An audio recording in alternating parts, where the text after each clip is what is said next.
আসসালামু আলাইকুম। প্রিয় দর্শক, অন্য মঞ্চের আলোচনায় আপনাদের সকলকে আমন্ত্রণ জানাচ্ছি।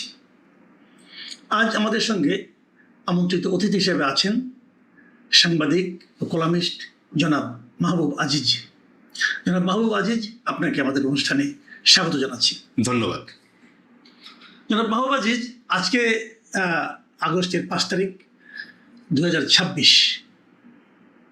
বিবেচনা করেন আজকে থেকে ঠিক 2 বছর আগে 2024-এর 5ই আগস্ট দেশে কি হচ্ছিল, কি একটা পরিস্থিতির মধ্যে আমরা ছিলাম এবং মনে হচ্ছিল যে আমরা যেন পৃথিবী জয় করে ফেলেছি। একটা সরকার, যে সরকার আমাদের উপর চেপে বসেছিল, জনতার ক্ষোভের মুখে সেই সরকারের বিদায় নিতে হয়েছিল, একটা সরকারের পতন ঘটেছিল এবং সেই পতনের সঙ্গে সঙ্গে মানুষের মনে একটা প্রত্যাশাও ছিল যে আমরা কী ধরনের একটা সরকার পেতে যাচ্ছি অথবা কী ধরনের শাসন ব্যবস্থার মধ্যে আগামীতে আমরা যাব। সেই প্রত্যাশা পার্সন টু পার্সন ভ্যারি করেছে। আমি একভাবে ভেবেছি, আপনি একভাবে ভেবেছেন, ভাবনার তো একটা দূরত্ব থাকবেই। কিন্তু আপনার যে প্রত্যাশাটা ছিল তার কতটুকু আপনি আজকে পেয়েছেন বলে মনে করেন, অথবা আজকের দিনে দাঁড়িয়ে আপনি ওই সময়টাকে কীভাবে বিশ্লেষণ করবেন? ধন্যবাদ। আসলে আজকের এই দিনটাতে শুরুতেই আমাদের গভীর শ্রদ্ধা জানাই 24-এর গণ অভ্যুত্থানে যারা প্রাণ দিয়েছেন, আহত হয়েছেন, নিহত হয়েছেন বিপুল সংখ্যক মানুষ। তো এই যে বিপুল প্রাণ ত্যাগ, প্রাণের বিনিময়ে পাওয়া যে আমাদের গণতন্ত্র, জবাবদিহিতার যে আকাঙ্ক্ষা, সেটা আজকে কোন জায়গায় আমরা দাঁড়িয়ে আছি, এটা যদি আমরা একটু হিসাব নিকাশ করতে চাই, তার আগে আমাদের কিন্তু মনে রাখতে হবে যে যত সহজে এটা বললাম বিপুল প্রাণত্যাগের বিনিময়ে, এত সহজ কিন্তু ছিল না 24-এর এই 5ই আগস্টে পৌঁছানো।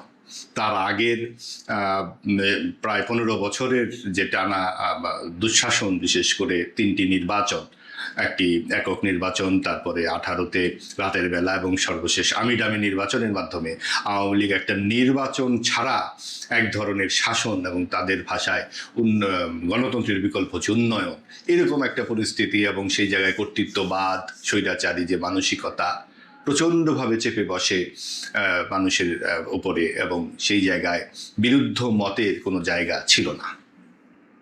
তাদেরকে আওয়ামী লীগকে যখনই প্রশ্ন করা হতো, ট্যাগ দেওয়া হতো বিএনপি, জামাত, অগ্নি সন্ত্রাসী ইত্যাদি।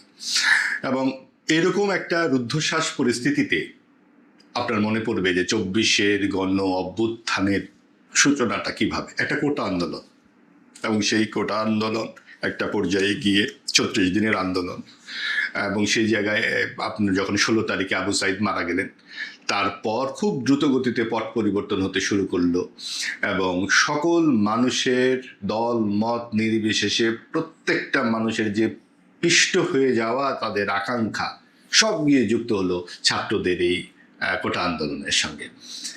এবং এটা খুবই দ্রুত গতিতে আমরা দেখতে পেলাম যে পুলিশ যেভাবে গুলি ছুটতে শুরু করলো, লাঠিয়াল বাহিনী, আওয়ামী লীগের লাঠিয়াল বাহিনী যেভাবে মানুষের উপরে নিষ্পেষণ চালালো, মানুষের বাঁধ ভাঙা জোয়ারও রাজপথে তার চেয়ে বড় আকার ধারণ করতে শুরু করলো। তো এইভাবেই আসলে যেটা আমরা জীবদ্দশায় এত বিরাট একটি মানুষের জাগরণ আমরা শেষ পর্যন্ত 5ই আগস্ট দেখলাম।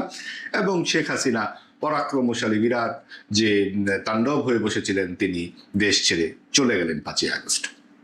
এই পর্যন্ত তো একদম ঠিক আছে সব কিছুই, কিন্তু তারপরে যখন আমরা যে জায়গাটাতে পৌঁছতে চাইলাম, যে মুক্তিযুদ্ধের মাধ্যমে যে দেশ আমাদের অর্জিত হয়েছে, সেই তখন থেকে গত 54-55 বছরে আমরা বারবারই কিন্তু রক্ত দিয়েছি। তার আগে 69-এ বলুন, 52-তে বলুন, পাকিস্তানের 23 বছরের ইতিহাস বলুন, প্রত্যেকটা সরকারই, বিশেষ করে মুক্তিযুদ্ধোত্তর পরে কোন সরকার মানুষের অধিকারের ব্যাপারে মুক্ত ছিল?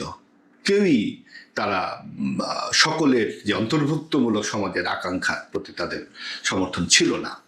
আমারও, আমাদের দলের সবকিছু, এবং আমার বিরোধীরা ব্রাত্য, তার অপাঙ্ক্তেয়, তার অশ্রদ্ধেয়, এই যে একটি পরিস্থিতি আমাদের সমাজে দীর্ঘদিন ধরে চলে আসছিল, সেইটাই কিন্তু মীমাংসা হওয়ার কথা 24-এর গণ অভ্যুত্থানে। একই পাটাতনে সবাই আসবে, যেটা ছিল বৈষম্য বিরোধী ছাত্র আন্দোলন। তো বৈষম্য বিরোধী ছাত্র আন্দোলন থেকে বৈষম্যহীন সমাজের যে আকাঙ্ক্ষা, আমরা সেখানে বাম দলের ছাত্রদেরকে দেখেছিলাম, আমরা অসাম্প্রদায়িক গান শুনেছিলাম, জন্ম আমার ধন্য হলো, মুক্তির মন্দির সোপানতলে, বঙ্গবন্ধুর বাংলায় বৈষম্যের ঠাঁই নাই, এই স্লোগান আমরা শুনেছি তখন নাহিদ ইসলামের কণ্ঠে। এই সমস্ত তরুণদের মুখে আমরা বঙ্গবন্ধুর নানান রকম গুণকীর্তন, নানান রকম কথাবার্তা শুনেছি। কিন্তু 8ই আগস্ট অন্তর্বর্তী সরকার ক্ষমতায় আসবার পর পুরো পালাবদল হয়ে গেল। আমরা ডানপন্থার সম্প্রসারণ দেখলাম, মুক্তিযুদ্ধের ইতিহাস নিয়ে বিতর্ক দেখতে শুরু করলাম। এরপর যা হলো তা আপনিও খুব ভালো জানেন। না, আমি বলতে যাচ্ছি যে আপনি তাহলে যে প্রত্যাশা থামলেন, তার মানে অন্তর্বর্তীকালীন সরকার যখন শুরু হলো, মানে বিশেষ করে ডক্টর ইউনূসের নেতৃত্বে যে ক্যাবিনেটটা যাত্রা শুরু করলো, তাদের কর্মকাণ্ডে আমরা যেন দেখলাম যে 71কে প্রথমে দেখলাম যে 71 এবং 24কে পাশাপাশি আসনে বসানোর চেষ্টা, তারপরে এক পর্যায়ে 71কে বাতিল করে দেওয়ার একটা প্রচেষ্টা, বঙ্গবন্ধুকে বাতিল করা মানে 71কে বাতিল করা। তো বঙ্গবন্ধু ছাত্র 71 হয় না রে ভাই, বঙ্গবন্ধুকে বাতিল করে দেওয়া এবং বঙ্গবন্ধুকে এই স্বৈরাচারের প্রথম আইকন হিসেবে দেখানো, ফ্যাসিবাদের আইকন হিসেবে দেখানো, এই যে প্রবণতাটা ছিল, সেই প্রবণতার মধ্যে আবার একটা আমরা কথা শুনতে পেলাম, সেটা হলো সংস্কার। মানে একটা ওই মানে গাধার সামনে মূলো ঝুলানোর মতো একটা সংস্কারের মূলও কিন্তু ঝুলিয়ে দেওয়া হলো। তো এই মূলটাকে আপনি কীভাবে দেখবেন? এই যে সংস্কার যে জিনিসটা করা হচ্ছিল ওই সময় তারা করছিল, সেটাকে আপনি কিভাবে মূল্যায়ন করবেন? জি, আপনি ঠিকই বলেছেন যে গাধার সামনে যেভাবে মূল্য ঝুলিয়ে দেওয়া হয়, এবং এই সময়ে এতগুলো মূল্যর আমদানি হয় যে বাজারে বোধহয় আর সাধারণ মূল্য ছিল না। সব অন্তর্বর্তীকালীন সরকারের হাতেই ছিল এবং তারা একটি একটি করে মূল্য কয়েকদিন পর পর করে বের করতে শুরু করলো। যাদের বাংলাদেশি পাসপোর্ট নাই তাদের হাতে চলে গেল বাংলাদেশের সংবিধান লিখবার গুরু দায়িত্ব। তারা তাদের কিংভূত চিন্তা জাতির উপর চাপিয়ে দিতে শুরু করলো, যারা জীবনে একটা ইউনিয়ন পরিষদের নির্বাচনের অভিজ্ঞতা নাই, বাংলাদেশের নির্বাচন কি করে হয় যারা জানে না, জীবনে কোনো দিন কোনো নির্বাচনে তাদের অভিজ্ঞতা নাই, পাবলিক নির্বাচনে, তারা ঠিক করলেন বড় রাজনৈতিক দলগুলো কিভাবে চলবে। তারা একটা মুসাবিদা তৈরি করলেন এবং দিনের পর দিন এভাবে যে 9 মাস তারা সংস্কার নিয়ে আলোচনা শুরু করলেন। 11টি কমিটি হলো সংস্কারের, তার মধ্যে একটির প্রতিবেদন নিয়ে বেশি কথা হয়, সেটা হচ্ছে সংবিধান সংস্কার, যেটার আলী রিয়াজ সাহেব ছিলেন এটার প্রধান। এবং তারা এমনভাবে একটা বন্দোবস্ত করলেন যেটা জুলাই সনদ, এবং সেই ভূমিকায় দেখা গেল যে তারা যে ভূমিকাটা পরিচিতিমূলক একটা লেখা লিখেছেন, সেখানে পাকিস্তানি হানাদার বাহিনী 25শে মার্চে বাংলাদেশের নিরীহ জনগণের উপর আক্রমণ করেছে, এই কথাটি লেখা। অর্থাৎ হানাদার বাহিনী, পাকিস্তান শব্দটা নাই, কিন্তু হানাদার বাহিনী আক্রমণ করেছে। সরকারিভাবে বলা হচ্ছে পাকিস্তানকে হানাদার বাহিনী। সে তৎকালীন সরকারের সময় সেই বিসিএস পরীক্ষা হয়েছে, সেই বিসিএস পরীক্ষায় মুক্তিযুদ্ধ হয়ে গেছে, প্রতিরোধ যুদ্ধ। আমরা দেখতে শুরু করলাম যে মব সন্ত্রাস হচ্ছে, যেখানে সেখানে আপনার আইন মানুষ নিজের হাতে তুলে নিচ্ছে, আইনের শাসন একেবারে অনুপস্থিত হয়ে গেল। আপনি বলতে পারেন যে পুলিশের যেই অমানবিক কার্যক্রম ছিল আওয়ামী লীগের শেষ সময়ে, পুলিশ বাহিনী অনুপস্থিত হয়ে গেছিল, কি করে তারা পারবে? তাহলে গোপালগঞ্জে কি করে তারা দমন করলো 5 জন নিহত করে। অর্থাৎ সরকারের হাত কিন্তু শক্তই ছিল, চাইলে তারা পারত।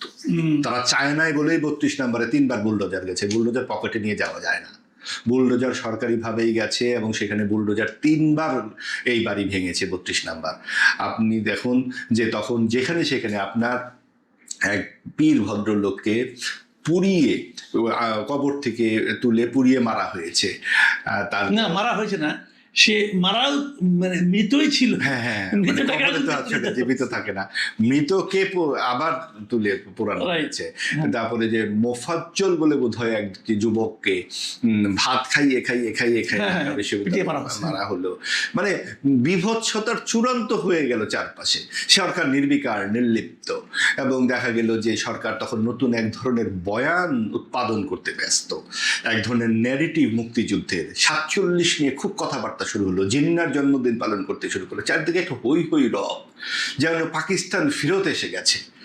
একদম সবার মধ্যে ফুর্তি, তাদের এই অন্তর্বর্তীকালীন সরকারের একটি অংশের মধ্যে ফুর্তি, 47-40, তারপরে কেউ কেউ শুরু আরো দূরে চলে যায়, পারলে চাঁদে চলে যায়, যে বানর কলা খেয়েছিল না কলা বানর খেয়েছিল, এই নিয়ে বিতর্ক শুরু হয়ে গেল, যে যার মতো করে মুক্তিযুদ্ধ নিয়ে ওটা বলবেন না, শুরু করলো। ঢাকার সঙ্গে যে করাচির ডাইরেক্ট ফ্লাইটও চালু হয়ে গেল। হ্যাঁ, এবং সেটাতে বিনা পয়সায় অনেকে যেতে শুরু করলো, ভিসা মুক্ত যাতায়াত শুরু হলো পাকিস্তান বাংলাদেশের মধ্যে, মানে একদম পেয়ারের পাকিস্তান এখানে না, একেবারে। আপনি আমাকে বলেন পাকিস্তানের সঙ্গে যদি সুসম্পর্ক হয় এটা খারাপ কি? এটা ভালোই তো, একটা মুসলিম কান্ট্রি, এবং ওখানে যারা আমি আমি আপনাকে একটু অন্যদিকে যে একটু বলি যে আমার কাছে ভারতে গিয়েছে, পাকিস্তানে গিয়েছে এমন অনেক লোকের সঙ্গে কথা হয়েছে, তারা কিন্তু এটা আমাকে বলেছে যে ভারতে গেলে ভারতের ইমিগ্রেশনে আমাদের প্রতি যেভাবে তাকায়, যেরকম সন্দেহের চোখে তাকায়, পাকিস্তানে গেলে নাকি পাকিস্তানি এয়ারপোর্টের ইমিগ্রেশনটা আমাদেরকে একদম জড়ায় ধরে যে আমাদের ভাই এসেছে।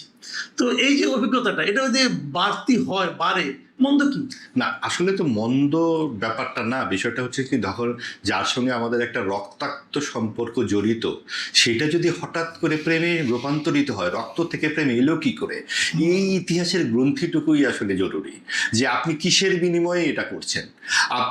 আপনি যেই এয়ারপোর্টে আপনাকে প্রশ্ন করে, যে এয়ারপোর্টে আপনাকে আটকিয়ে দেয়, সেটা কিন্তু আপনার পাসপোর্টের ওজনের উপরে ডিপেন্ড করে, এবং সেখানে ভারতে তো প্রচুর লোকজন আসছে, বা পাকিস্তানে তো বাংলাদেশ সেভাবে যায় না, সেই জায়গা থেকে হয়তো এটা হতে পারে, কিন্তু বাংলাদেশের পাসপোর্ট যখন আপনার মূল্যবান হয়ে উঠবে, তখন ভারত কিন্তু তখন আপনাকে প্রশ্ন ওইভাবে করবে না। কিন্তু যেহেতু প্রতিবেশী দেশ, বিভিন্ন ধরনের নানান রকম বিষয়গুলো এখানে আছে, তার মানে ভারত আর পাকিস্তানকে এক পাল্লায় মাপার এখানে সুযোগ নাই। আপনার পাকিস্তানের সঙ্গে আমাদের অমীমাংসিত বহু ঘটনা আছে, এবং সেই সমস্ত বহু ঘটনা আপনি যদি একদম ভুলিয়ে দিতে চান, যে কি করে আমাদের 25শে মার্চ থেকে শুরু করে তারপরে আমাদের যে নানান রকমের দেনা পাওনা সবকিছু আমরা ভুলে যাব হঠাৎ করে 24শে আগস্টের, মানে 24 সালের 5ই আগস্টের পরে, এই ধূম্র শলাকাটার নাম কি? এই ধূম্র শলাকাটার নাম হচ্ছে এক ধরনের বাটপারি।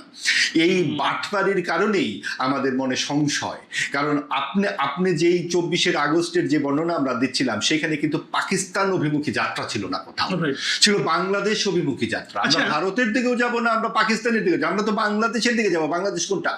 বাংলাদেশের মাসুদ ভাই, আমি দুটো বাক্য বলতে চাই।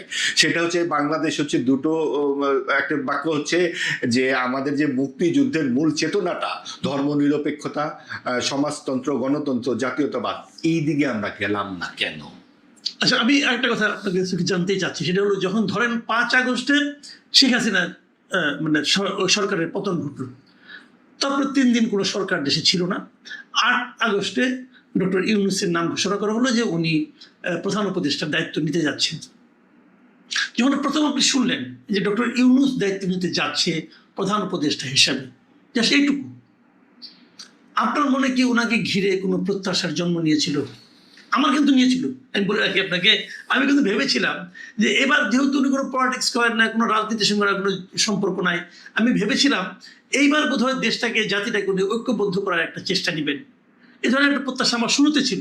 আমি এটাও ভেবেছিলাম যে ওনার আন্তর্জাতিক একটা প্রচুর যোগাযোগ আছে, হয়তো আমরা আন্তর্জাতিকভাবে অনেক দেশের সঙ্গে কানেক্টেড হতে পারবো, আমাদের অর্থনৈতিকভাবে, উনি অর্থনীতিবিদ, অর্থনীতিতে প্রচুর আসবে, এই ধরনের কোনো চিন্তা আপনার মধ্যে ছিল কিনা? আর থাকলে অথবা না থাকলে তারপরে আপনি কি দেখলেন? ব্যক্তিগতভাবে আমার তো খুবই বড় রকমের প্রত্যাশা ছিল মোহাম্মদ ইউনূস সাহেবের প্রতি।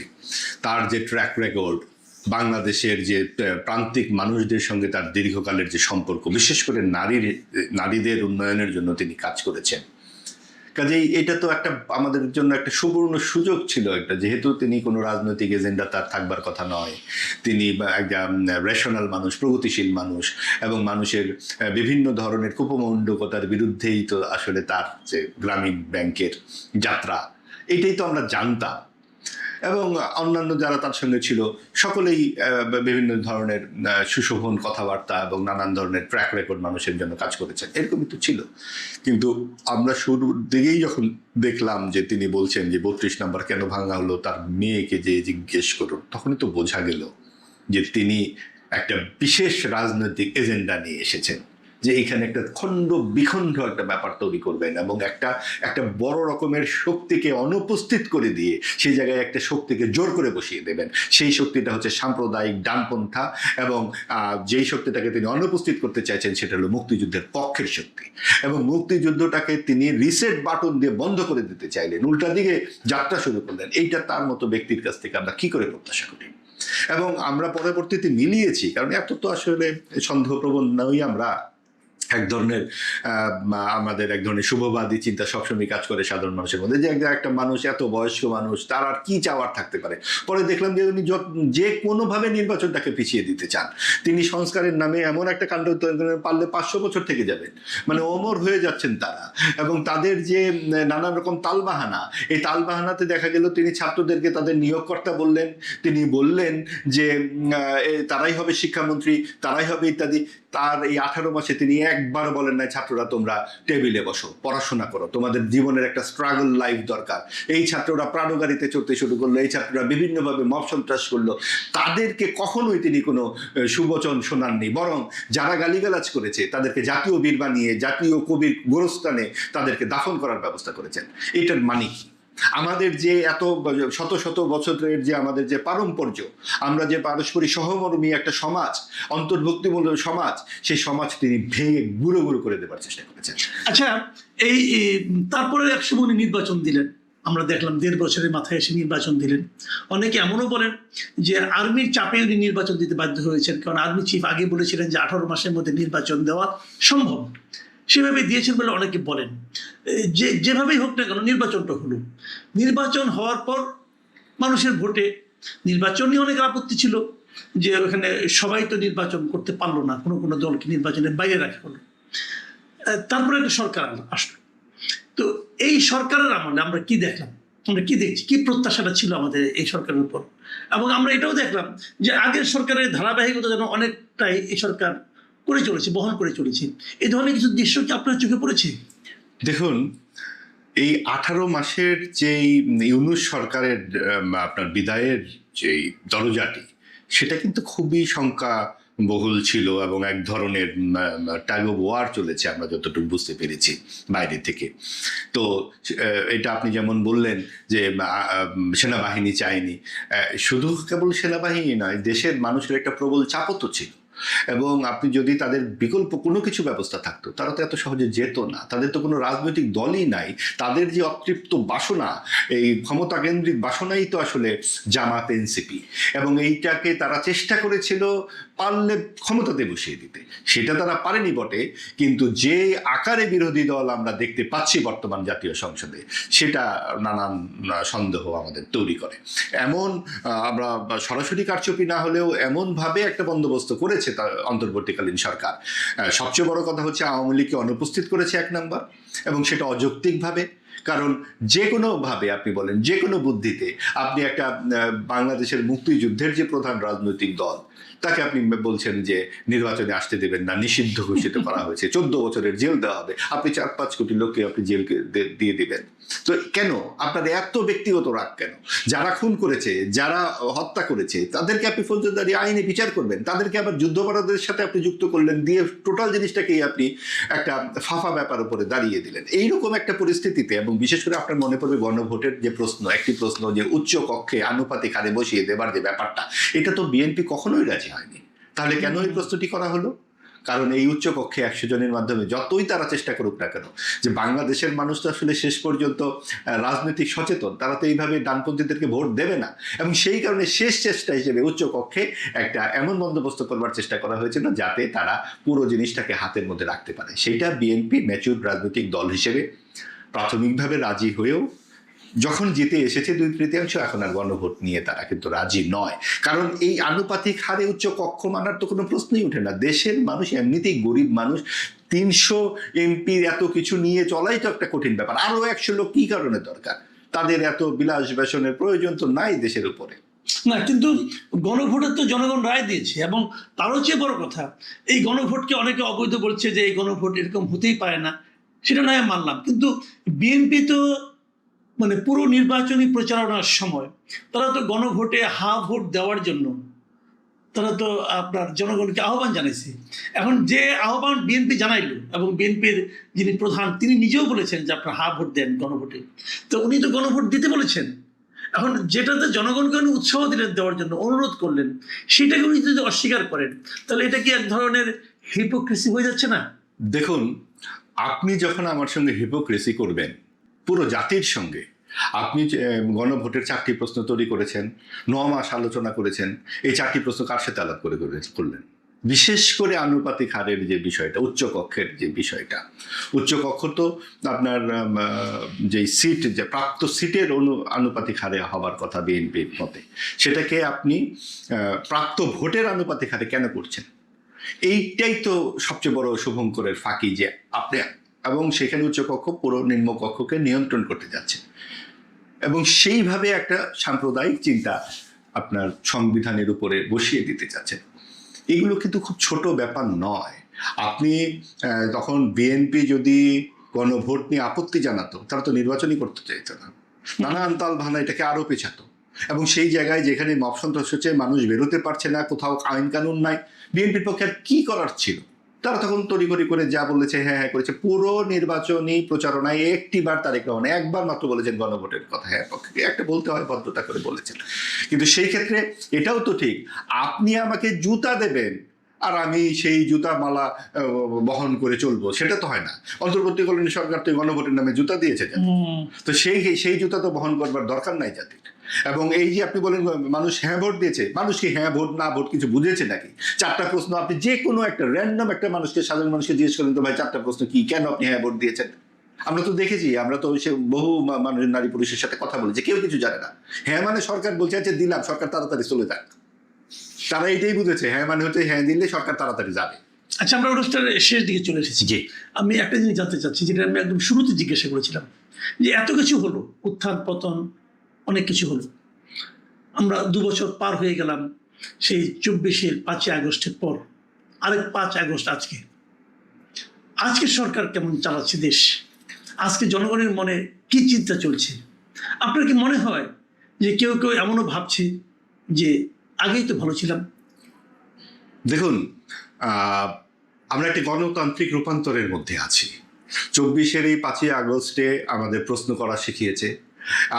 আমরা জেনেছি যে আসলে কেউ কারো রাজা নয়, আপনাকে যে কোনো প্রশ্ন করা যাবে।